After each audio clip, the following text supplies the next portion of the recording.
Happy New Year. You know, it's that time of year where we're making goals and resolutions, and many of us include healthy eating on our lists, but sometimes we can set ourselves up for failure, especially if we're trying to make too big of changes in that first week. It can be overwhelming, and then we end up giving up before we really ever got started.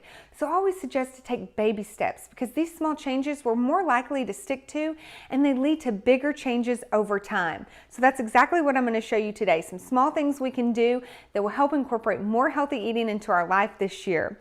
Now, my first tip is to include more fruits and vegetables. And an easy way to do this is just even having like a fruit or green smoothie every single day, or having a salad with lunch or dinner. This way we can ensure we're getting in those fruits and vegetables, some nutrient-dense foods, especially leafy greens. They're one of the most healing foods, and these are the foods that are going to protect us from disease and other health issues, and it will really benefit in the long run.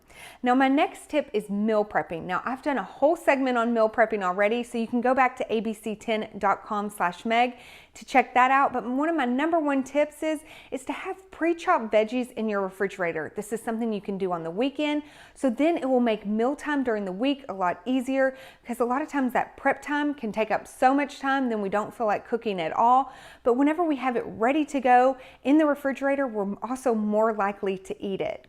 And my last tip for you today is to check ingredients. You know, with the packaged foods especially, you know, we don't have to give up our favorite breads and crackers and things like that. We just want to find healthier alternatives. So this is actually one of my favorite breads to use. It's from a local bakery here in Sacramento called the Baker and Cake Maker. But if you turn it over and you look at the ingredients, there's only 6 ingredients and you know exactly what they are. So that's actually another tip of mine, is if you don't know what the ingredient is, you may not want to eat it.